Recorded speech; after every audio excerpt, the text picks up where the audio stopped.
dans la matinée du vendredi, vers midi, qu'une de mes sœurs m'a appelé en disant quelqu'un a vu un événement sur la télévision et elle pense que c'est toi parce qu'elle te connaît, il y a longtemps qu'elle ne t'a pas vu, mais c'est un peu ta nature et donc elle pense que c'est toi. Est-ce que tu peux... Bon, ben, je dis, je ne sais pas du tout ce que tu... Je l'ai traité de folle en disant que c'est pas possible. Moi je n'ai rien vu, rien entendu, puis je suis reparti après, j'avais d'autres rendez-vous avec Radio Notre-Dame, etc. Et donc je n'ai pas du tout pensé à cet événement. Et alors après, ça m'a intéressé quand même de voir les images. Et ensuite, avec le drame qui s'est passé à Libération, ça posait question. Est-ce que vous pouvez nous décrire ce que vous faites sur les images, en fait? Parce qu'il passe quand même très près de vous. Très près. Il n'était pas plus préoccupé de moi que moi, je n'étais préoccupé de lui. Lui, il était préoccupé pour faire peur ou menacer la personne qui l'a menacé. Et moi, j'étais préoccupé pour ma première marche, ne pas me casser la figure, parce que ça m'arrive de temps en temps sur les marches.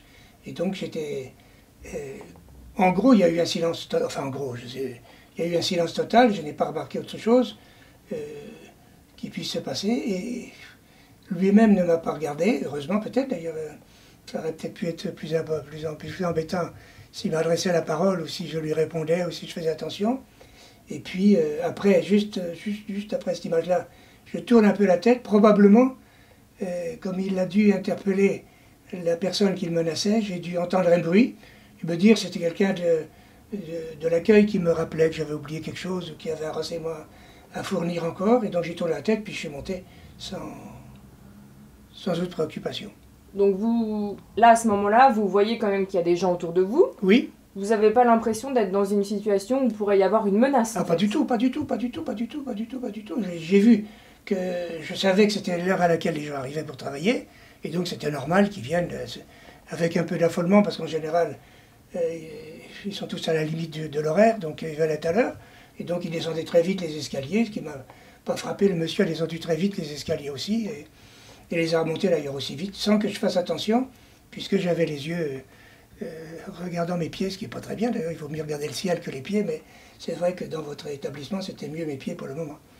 Donc, au moment où vous le croisez quand il rentre, il sort l'arme quand même. Je n'ai même pas vu qu'il y avait un mouvement. Qu'il avait un mouvement. Bon, j'ai pas le fusil, mais bizarre, pas du tout. Et quand on m'a raconté ça, j'ai dit, mais c'est peut-être un caméraman qui avait son gros instrument de télévision qui ressortait ou qui tirait de son bras, qu'il avait mis sur son dos dans un sac, et donc il le retirait comme ça. J'ai dit, on ne croise pas à Paris des gens avec un fusil à BFM. Bon, donc j'ai pas du tout fait attention.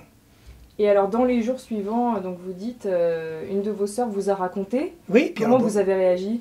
Ah ben je dis que j'étais d'abord traité de folle, et puis ensuite je suis revenu sur la chaîne 15, là, BFM, pour voir, puis j'ai vu ça, puis j'ai dit, ben oui, je l'ai rappelé, on lui dit, ah oui, c'est effectivement.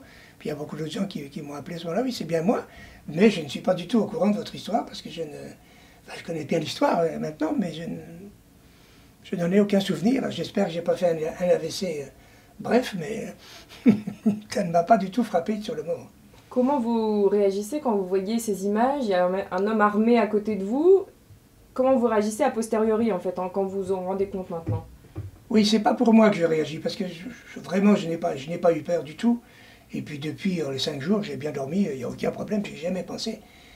Je pense que c'est quand même effrayant que soit par une volonté politique ou autre, ou soit par un dérèglement psychiatrique, on puisse avoir des gens armés comme ils le sont.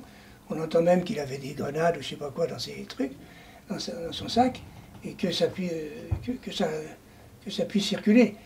Ça m'effraie pour la personne qui a été blessée, puis les risques que d'autres ont pu courir. Pour moi, ça ne m'a pas effleuré parce qu'il n'y a eu aucune menace.